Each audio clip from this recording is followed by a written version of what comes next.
आज आपके बीच में मुझे 11 वर्ष जो सरकार के माननीय नरेंद्र मोदी जी के नेतृत्व में केंद्र में बीते हैं उसी विषय को रखना है। वैसे ऐसा आज कुछ भी नहीं है जो आपसे छिपा हुआ है, मेरी माताओं बहनों से छिपा हुआ। आज हर बात आप ही जानते हैं, केवल मैं याद दिलाने का काम करूंगा। 2014 माननीय नरेंद्र मोदी जी के प्रधानमंत्री बनने से पहले देश निराशा के गर्त में डूबा हुआ था। भ्रष्टाचार और घोटालों का युग जैसे आ गया था। भारत कभी प्रगति कर पाएगा कि नहीं कर पाएगा ये सोचा भी नहीं जा सकता था। लेकिन आप सबने एक कष्ट उठाया 2014 में, कमल का बटन दबाया और 56 इंच के सीने वाले माननीय नरेंद्र मोदी जी को, एक गरीब के बेटे को, एक पिछड़े वर्ग के बेटे को आपने भारत का प्रधानमंत्री बनाने का काम किया, जो भारत का मस्तक और भारत का तिरंगा केवल भारत में ही नहीं पूरे दुनिया में ऊंचा रखने का काम करते हैं। अगर मैं यहां पर बैठे हुए 2014 की याद दिलाऊं तो बहुत सारे लोग ऐसे होंगे कि 2014 से पहले जिसका बैंक में खाता ही नहीं खुला रहा होगा। लेकिन माननीय नरेंद्र मोदी जी ने प्रधानमंत्री जन धन योजना के माध्यम से देश में 63 करोड़ लोगों के बैंक में खाते खोलने का काम किया। और वह खाता इसलिए खोला था कि कांग्रेस की सरकार थी, वो कहते थे कि अगर हम दिल्ली से 1 रुपया भेजते हैं तो जिसके पास भेजते हैं पहुंचते पहुंचते 15 पैसा पहुंचता है।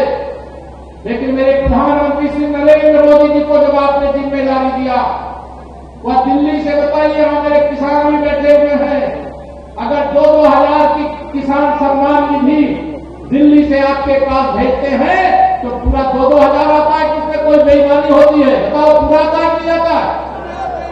ये मोदी है इसलिए मुमकिन है, और मोदी इसलिए कि आपने कमल का बटन दबाया, डॉक्टर महेश शर्मा जी को संसद में भेजने का काम किया, तेजपाल नागर जी को विधानसभा में भेजने का काम किया।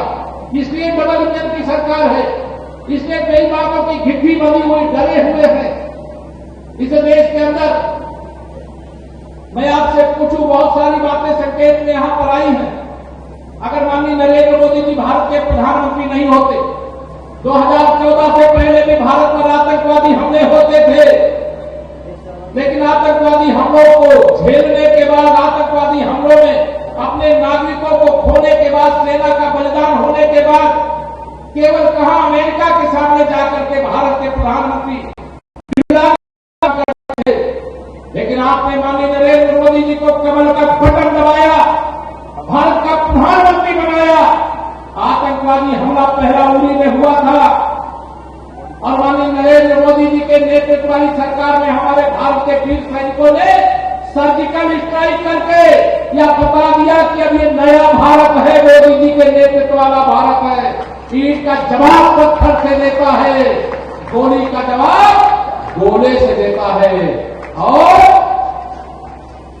अगर उधर से ड्रोन चलता है ना, तो इधर से ब्रह्मोस मिसाइल चलती है, जवाब देना भारत को आता है।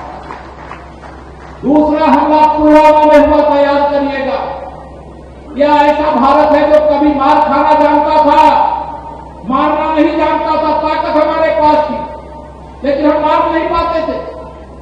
लेकिन पुलवामा अटैक के बाद एयर स्ट्राइक हुई, आतंकवादियों के अड्डे को तबाह करने का काम हुआ।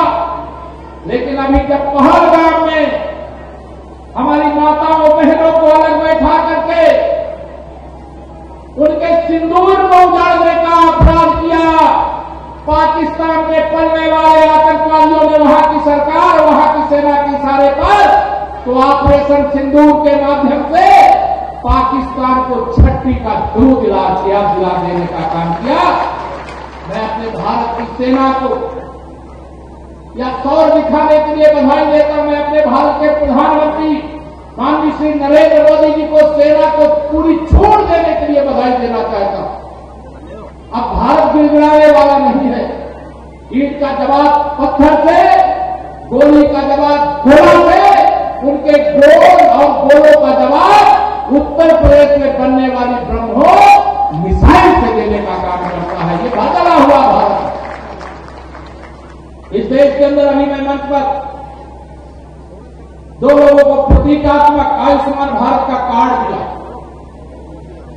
पूरे देश के अंदर 70 साल और उससे ऊपर के जितने बुजुर्ग हैं, माननीय प्रधानमंत्री श्री नरेंद्र मोदी जी ने 5 लाख रुपया तक का इलाज कराने का सबके लिए फ्री में ये कार्ड दे दिया। आज से 5 लाख तक का इलाज आराम से जाकर के कराने का काम कर सकते हैं।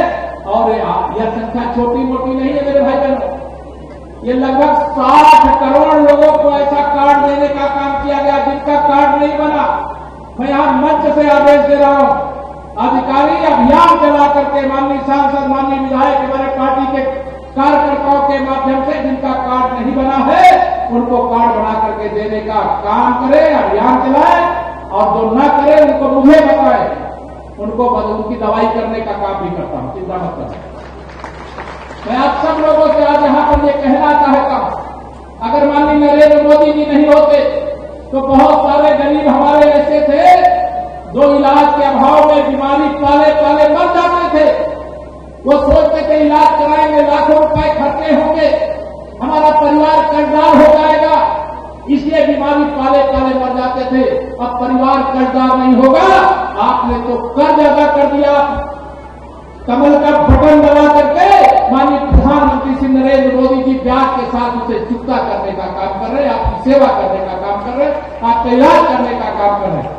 देश के अंदर 81 करोड़ लोगों को प्रधानमंत्री गरीब कल्याण अन्न योजना का राशन कोरोना काल से फ्री में वितरण करने का काम हो रहा है। मुझे नहीं मालूम इस क्षेत्र में कितने लोगों को राशन मिल रहा है, किसको मिल रहा है कि नहीं मिल रहा है, फ्री वाला राशन मिल रहा है नहीं मिल रहा। जिनको मिल रहा है क्या 81 करोड़ लोग देश में, उनको राशन देने का काम किया जा रहा है।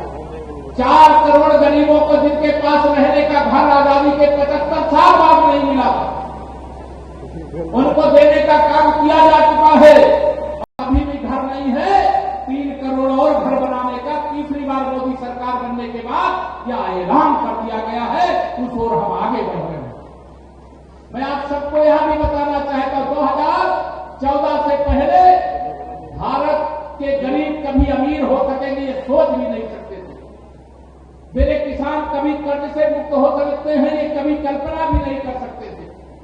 लेकिन माननीय नरेंद्र मोदी जी की सरकार, आपने कमल का बटन दबा करके जो आशीर्वाद दिया, आज आप छाती ठोक करके कह सकते हैं कि अगर आज मैं गरीब हूं तो मोदी जी के नेतृत्व वाली सरकार आज देश में है, हम अमीर भी बनाने का काम करेंगे।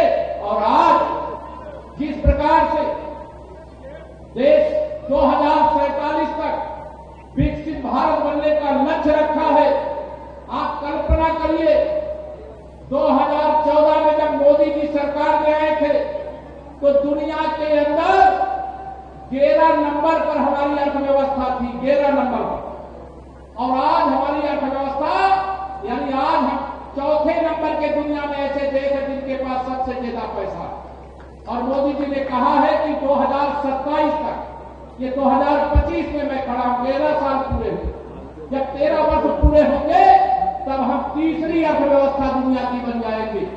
और वह भी दिन दूर नहीं होगा जब दुनिया में हम सबसे आगे होंगे, और आगे होने का हमारा अधिकार है। और यह मोदी जी के नेतृत्व में संभव है। आज अभी मैं सुबह जब आपके बीच में आया तो देख रहा था कांग्रेस के जो नेता श्री राहुल गांधी हैं, लगातार पाकिस्तान चालीसा पढ़ रहे हैं। जैसे पाकिस्तान सरकार और वहां की सेना के प्रवक्ता हों, इस प्रकार की बयानबाजी कर रहे थे कि मोदी जी ने ट्रंप के कहने से युद्ध विराम कर दिया। आज माननीय नरेंद्र मोदी जी को डोनाल्ड ट्रंप जी का फोन आया था। अभी मैं सुबह, आपने भी देखा होगा, ना देखा हो देख लेना। मोदी जी ने कहा कि हम भारत और पाकिस्तान के बीच में किसी बिचौलिए की जरूरत हमें नहीं है, पाकिस्तान को औकात में लाने की ताकत भारत के अंदर है। अब आज श्री राहुल गांधी जी का मुख छोटा सा हो गया होगा। ये मुस्लिम तुष्टीकरण की राजनीति करने वाले, गरीबों का शोषण करने वाले, महिलाओं के अधिकारों को 60 साल तक सरकार में रहे, उनके अधिकारों से उनको वंचित करने वाले आज उनकी बात करते हैं। जब सत्ता में थे, आप बताओ, यहां मेरे बड़े बुजुर्ग अभी आशीर्वाद मंच पे देने के लिए आए, सबके प्रति कृतज्ञता ज्ञापित करता हूं। आप बताइए, 60 साल तक कांग्रेस की सरकार थी, कभी ये जाति जनगणना की बात उठाए थे क्या? कभी की सरकार थी? बताओ, दोनों हाथ कभी उठाए थे क्या? माननीय नरेंद्र मोदी जी भारत के प्रधानमंत्री बने तो जाति जनगणना कराओ, जाति जनगणना कराओ। और जब माननीय नरेंद्र मोदी जी की सरकार, वह तो गरीबों की भलाई के लिए सरकार है ही, और पिछड़ों के लिए जितना काम माननीय नरेंद्र मोदी जी के नेतृत्व वाली सरकार में हुआ है, 60 साल में उसका 10% भी कांग्रेस की सरकारों ने नहीं किया मेरे भाई बहनों। और जाति जनगणना भी, जनगणना का कल मैं देख रहा था, सूचना जारी हुई है, अब उसमें जातिगत जनगणना और जातिगत जनगणना के बाद जो समाज जितनी संख्या में है, जो अधिकारों से वंचित है, योजनाओं का लाभ पाने से वंचित है, शिक्षा से वंचित है, सरकारी नौकरियों से वंचित है, सारा विवरण आ जाएगा। कांग्रेस के कारनामे भी उजागर हो जाएंगे। जिनको अब तक न्याय नहीं मिला था, उनको अब न्याय मिलेगा। कि मोदी की गारंटी है, ये मैं आपको कह करके बता। जैसे जनगणना का आदेश हुआ तो कहते वो हमारे कारण हो गया। अरे तुम्हारे कारण होना होता तो तुम्हारी सरकार में होता, मोदी सरकार में नहीं होता। मोदी सरकार में हुआ है, इसलिए इसका श्रेय केवल और केवल प्रधानमंत्री मोदी जी और भारतीय जनता पार्टी की सरकार को जाता है। और ताली बजा के मोदी जी का आप सब लोग अभिनंदन करने के बड़े ऐतिहासिक फैसला लिया, जिससे विपक्षी बौखलाए हुए। आप सब जानते हैं, हम उत्तर प्रदेश के रहने वाले हैं। उत्तर प्रदेश में 2017 से पहले समाजवादी पार्टी की सरकार थी, और समाजवादी पार्टी सरकार में बताइए, इस गौतम बुद्ध नगर में गुंडागर्दी थी कि नहीं थी? बताओ, दोनों हाथ में भूल गए होंगे जब तो गुंडागर्दी हो नहीं रही। उस समय जो गुंडागर्दी थी आज भी हो रही क्या? नहीं बताओ बहनों, हो रही है क्या? कोई गुंडाई कर सकता है क्या? आज गुंडागर्दी, हम उस समय एक नारा लगाया करते थे कि अगर आप कमर का बटन दबाएंगे, भाजपा सरकार बनाएंगे तो गुंडागर्दी नहीं रहेगी, अमन चैन का शासन होगा। जेल के अंदर अपराधी, माफिया, दंगाई होंगे, भ्रष्टाचारी होंगे, इतना सख्त प्रशासन होगा। और माननीय नरेंद्र मोदी जी के मार्गदर्शन में आज आदरणीय योगी आदित्यनाथ जी के नेतृत्व में उत्तर प्रदेश के अंदर हमारी सरकार यह काम कर रही है। और वहां भी क्यों कर रही है? क्योंकि इसका श्रेय हमारी सरकार को ही नहीं जाता। पहले, सबसे पहले अगर किसी को श्रेय जाता है तो सामने बैठे हुए आप सब लोग को जाता है। अगर आपने कमर का बटन न दबाया होता तो गुंडागर्दी हम खत्म नहीं कर सकते थे, भ्रष्टाचारियों के खिलाफ कार्रवाई हम नहीं कर सकते थे, अपराधियों को हम जेल नहीं भेज सकते थे, गरीब कल्याण की योजनाएं हम नहीं चला सकते थे, किसान खान का जो कार्यक्रम है वो आगे नहीं बढ़ सकता था। भारत की सीमाएं आज जहां हम खड़े हैं वह सुरक्षित नहीं रह पाती कि न रह पाती, इसकी कोई गारंटी नहीं थी।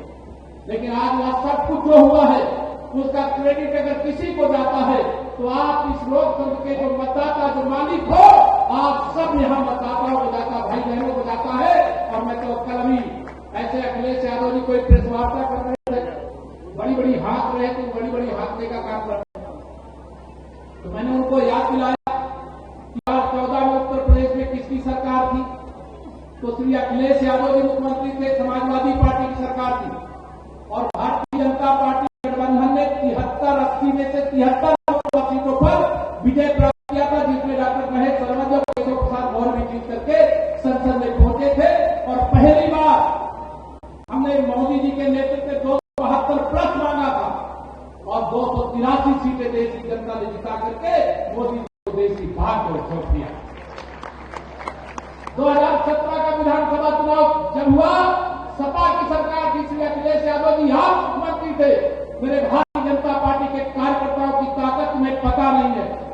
वह जब निकल पड़ता है तो जनता का आशीर्वाद हाथ जोड़ करके लेके आता है, पैर छू करके लेके आता है, बड़े बुजुर्गों का, माताओं बहनों का स्नेह लेकर के आता है। और 325 सीटें हम भारतीय जनता पार्टी गठबंधन में जीते थे। अगर याद नहीं है तो 27 में फिर याद दिला देंगे कि आज यहां से ऐलान करने जा रहे हैं। याद दिलाओगे 27 में फिर से इनको? दोनों हाथ मिला बताओ मेरी माताओं बहनों, याद दिलाओगे? जी ने जो आजादी के बाद बाबा साहब डॉक्टर भीमराव अम्बेडकर जी ने संविधान में कहा था, महिलाओं को भी 50% आबादी है, उनको भी सभी क्षेत्रों में हिस्सेदारी मिलना चाहिए। बहुत दिन से महिला आरक्षण आरक्षण आरक्षण की बात ये कांग्रेस वाले करते रहे, कभी नहीं किए। लेकिन माननीय नरेंद्र मोदी जी ने नारी शक्ति बंधन अधिनियम 2023 नए संसद भवन में जो पहला कानून बना है, वो महिलाओं को अब लोकसभा और विधानसभा में अगर 100 सांसद चुने जाने हैं तो उसमें 33 महिलाएं चुन करके जाएंगी, देश भी चलाएंगी, प्रदेश भी चलाएंगी। या मोदी जी ने गारंटी दिया था, वो सपना साकार हुआ। मोदी जी के नेतृत्व में आप यह भी ध्यान रखना, मोदी जी ने एक देश एक टैक्स का काम किया। मोदी जी एक देश एक चुनाव, एक साथ चुनाव चाहते हैं। आप लोग तैयार हो? एक साथ चुनाव होना चाहिए कि नहीं होना चाहिए? एक साथ चुनाव कराने, इस दिशा में भी हम लोग आगे बढ़ रहे हैं कि जैसे ग्राम प्रधान का चुनाव तो सीधे जनता करती है, नगर पंचायत, नगर पालिका और नगर निगम में चुनाव सीधा जनता करती है, विधायक और सांसद सीधे जनता चुनती है, लेकिन ब्लॉक प्रमुख और जिला पंचायत के अध्यक्ष को सीधा जनता नहीं चुन पाती। हम लोग इस दिशा में भी आगे बढ़ने का काम कर रहे हैं। जहां कहीं पर भी भ्रष्टाचार है उसका खात्मा किए बगैर चैन से नहीं बैठेंगे, यह मोदी की गारंटी है। मैं आप सबके सामने यहां पर कहना चाहता हूं, 2014 से पहले भारत एक गंदगी का ढेर बन गया। सफाई करना हमारे स्वभाव में सबके बन गया था कि सफाई करने का काम केवल सफाई कर्मचारी या कोई जाति विशेष के लोगों का काम। लेकिन मोदी जी ने नारा दिया स्वच्छ भारत स्वस्थ भारत, घर घर शौचालय भी बनवाने का काम किया और स्वयं हाथ में झाड़ू उठाया, फावड़ा उठाया, कसरा उठाया, झाड़ू भी लगाया और गंदगी को साफ करके यह बता दिया हम सारे देशवासी 140 करोड़ लोग भारत को स्वच्छ रखने की शपथ लेते हैं। वह स्वच्छ रखने का काम किया। माननीय नरेंद्र मोदी जी के नेतृत्व में अगर सरकार नहीं होती तो क्या जम्मू कश्मीर से 370 हट पाती? क्या दोनों हाथ में बताओ, हट पाती क्या? ये माननीय मोदी जी को आपने कमल के फूल का बटन दबा के आशीर्वाद दिया, जिसे जम्मू कश्मीर से 370 सदा के लिए समाप्त हो गई। आपने मोदी जी को कमल का बटन दबा करके आशीर्वाद दिया, जिसे अयोध्या में 500 साल बाद रामलला का भव्य मंदिर बन करके आज खड़ा है। आपने कमल का बटन दबाया, मोदी जी को प्रधानमंत्री बनाया। इसे प्रयागराज के महाकुंभ में 66 करोड़ लोगों ने डुबकी लगाई देश और दुनिया से आकर। आप में से भी कुछ लोग जरूर गए होंगे, कोई गया था कि नहीं गया था? कितने लोग गए? आप 66 करोड़ लोगों ने डुबकी लगाई। जब दुनिया के अंदर इतनी बड़ी संख्या में किसी एक मेला क्षेत्र में कहीं पर भी एकत्र नहीं होते। हमारी आबादी देश में जो हिंदू इस नाते हैं वो लगभग 100 करोड़ है और 100 करोड़ में से 66 करोड़ लोग डुबकी लगा ले। कई लोग 2 बार लगाए होंगे, कई बार 4 बार डुबकी लगाए होंगे। मैं डुबकी लगाने वालों की संख्या बता रहा हूं। और यह ऐतिहासिक कुंभ आपके कमल बटन दबाने के कारण संभव हुआ है, डबल इंजन सरकार के कारण संभव हुआ। अन्यथा लोग डर के मारे न जाते कि अगर हम जाएंगे तो सुरक्षित आएंगे कि नहीं आएंगे। लेकिन आपके आशीर्वाद की ताकत ऐसी थी कि आज हम कुंभ भी भव्य और ढंग से मदद करने का काम कर रहे हैं। हमारे नौजवान बड़ी संख्या में, उनके अंदर अभूतपूर्व प्रतिभा है। दुनिया में कोई हमारे नौजवानों की टक्कर में नहीं है। अगर उनके अंदर कोई प्रतिभा है तो वो कहीं न कहीं कमरे में कैद होकर के रह जाते हैं। कोई गरीब माँ बाप का बेटा, उसके पास पैसा नहीं होता तो स्टार्टअप की योजना शुरू किया, उसके लिए बजट का प्रावधान किया और उसमें कि कोई भी नौजवान अगर कोई उसका रिसर्च है, शोध है, कुछ नया करना चाहता है तो सरकार उसके साथ खड़ी है। ये मोदी की गारंटी देकर के हमारे युवाओं के उज्जवल भविष्य के लिए, गरीबों के लिए, किसानों के लिए, नौजवानों के लिए, महिलाओं के लिए, गांवों के लिए, शहरों के लिए, देश की सीमाओं के लिए, देश के हर राज्य के लिए, एक भारत श्रेष्ठ भारत के लिए माननीय मोदी जी के नेतृत्व में हम बहुत आगे बढ़ रहे हैं। मैं बहुत सारी बातें आपके सामने कह सकता हूं। मैं जानता हूं उमस ज्यादा है, पानी बरसात आने का, और ये तो यहां पर लगा दिया आपके लिए छाया, लेकिन हवा नहीं आ रही। लेकिन आप इतना धैर्यपूर्वक बात को सुन रहे। मैं आप सबसे इतना ही कहना चाहता हूं, मैं जहां भी जाता हूं ये बात इसलिए दोहराया करता हूं कि आप भी इसका विश्लेषण करिएगा। अगर मेरी बात में सच्चाई है तो आप इस बात का विश्लेषण करिएगा, मेरी बात लोगों तक पहुंचाने का काम जरूर करिए कि विश्वास करो तुम मोदी पर, विश्वास करो तुम मोदी पर। यह नवयुग का निर्माता है। ऐसा नेता इस धरती पर एक बार ही आता है, एक बार ही आता है और आप सब देशवासियों का आशीर्वाद पाता है। तीसरी बार लगातार देश में सरकार बनाता है और देश की सेवा में वो कहते हैं मैं प्रधानमंत्री नहीं, मैं प्रधान। 1 मई 2015 को हमारे जो श्रमिक हैं, मजदूर हैं, उनके सम्मान में उन्होंने अपनी लाल बत्ती ही नहीं उतारी, देश में लाल बत्ती का कंटेक्ट खत्म कर देने का काम किया। ये मोदी जी कर सकते हैं, दूसरा कोई नहीं कर सकता। गरीबों का दर्द मोदी जी महसूस कर सकते, कोई अमीर इस दर्द को महसूस नहीं कर सकता। उन्होंने गरीबी का जीवन किया। आज सारी विरोधी पार्टियां एकजुट हो जाती हैं, दुष्प्रचार करती हैं, जिन्होंने संविधान का कभी आदर नहीं किया। अभी 25 तारीख आने वाली है जून की। 50 साल पहले इसी कांग्रेस सरकार ने लोकतंत्र की हत्या किया और इमरजेंसी लगा देने का काम किया। संविधान की हत्यारी पार्टी कौन है? वो कांग्रेस है। कांग्रेस के साथ कौन खड़ा है? समाजवादी पार्टी खड़ी है।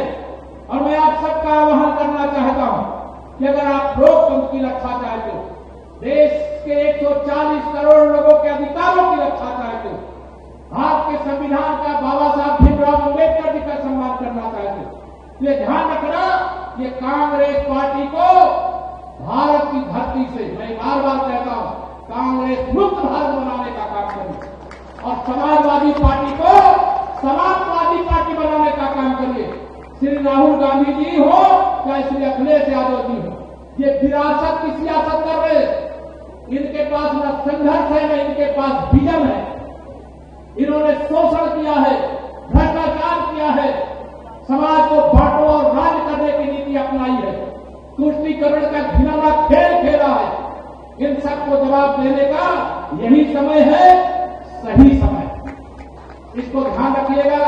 11 वर्ष की उपलब्धियां बहुत हैं, वो अगर मैं 11 घंटे लगातार बोलूं तो भी वो कम पड़ जाए, लेकिन 11 वर्ष में मोदी जी ने बहुत कुछ किया है और वह सब कुछ जानने के लिए आज सोशल मीडिया का भी प्लेटफॉर्म रहता है।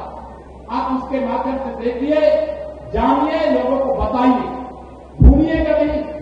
कई बार क्या होता है, जब वो सरकार थी, उस सरकार की विफलताएं 11 साल की मोदी सरकार की सफलताओं के आगे भूल जाते।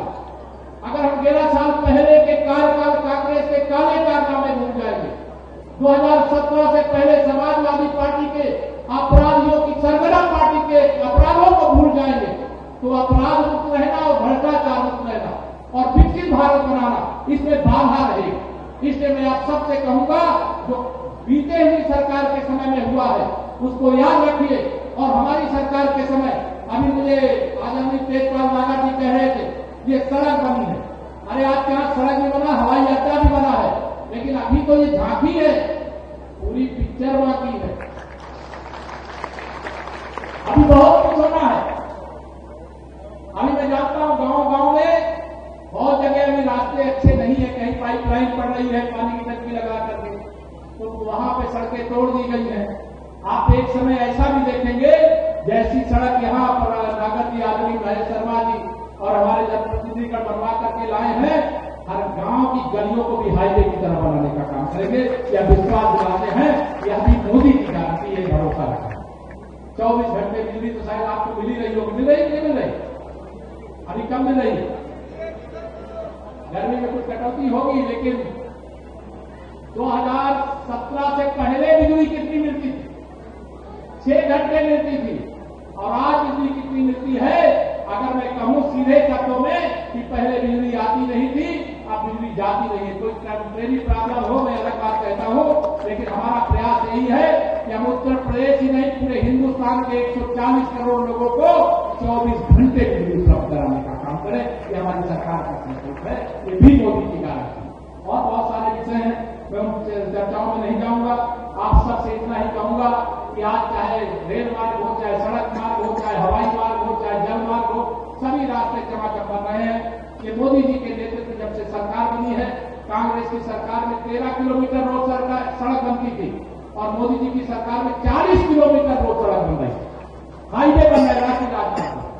प्रदेश का मैं वर्णन नहीं कर रहा हूं क्योंकि 11 साल को उपलब्ध हूं। यह सब ध्यान रखना, पहले एयरपोर्ट कैसे थे, आज एयरपोर्ट कैसे बन रहे, पहले रेलवे स्टेशन कैसे थे, आज रेलवे स्टेशन कैसे हो गए, यह सब आप देखेंगे। पहले तीर्थस्थल कैसे थे, आज तीर्थस्थल कैसे हो गए, पहले कितने पर्यटक आते थे, आज कितने पर्यटक आ गए, पहले रोजगार कितने थे, आज रोजगार कितने हो रहे हैं। पहले अगर सरकारी नौकरियों के लिए भर्ती होती थी तो बिना रिश्वत लिए किसी की नौकरी नहीं लगती थी, लेकिन आज हमारी सरकार है, डबल इंजन की सरकार है, तो एक पाई खर्चा किए बगैर अगर प्रतिभा है तो नौकरी उसे हो रही है, तो उसको नौकरी खोजने की जरूरत नहीं पड़ रही है। ये मोदी के कारण हुआ है और मोदी जी जो आज देश की सेवा कर रहे हैं वो आपके कारण हुआ। इसलिए सारा श्रेय आपको देते हुए मोदी जी के हाथों को मजबूत बनाए रखिएगा। मोदी जी के हाथ को मजबूत बनाने का मतलब देश को मजबूत बनाना, अपने परिवार को मजबूत बनाना, देश के 140 करोड़ लोगों को मजबूत बनाना। और ये सौभाग्य आप सबके सामने है। आप में से बहुत सारे लोग होंगे, हो सकता है 2047 हम में से बहुत लोग ना देखें, लेकिन जो हमारी आने वाली पीढ़ी है 2047 का विकसित भारत देख सके, इसके लिए कमर का बटन दबाना, इसका प्रचार करना, यह बात लोगों तक पहुंचाना, मोदी जी के द्वारा किए गए कार्यों को पहुंचाना। जो एक दिन की छुट्टी लिए बगैर 13 वर्ष में लगातार देश की सेवा कर रहा है, देशवासियों की सेवा कर रहा है, उसके हाथों को मजबूत बनाने में कोई चूक मत करना, यही निवेदन करके देता हूं अपनी वाणी को विराम। दोनों हाथ उठा करके बोलिए जय श्री राम, जय श्री राम।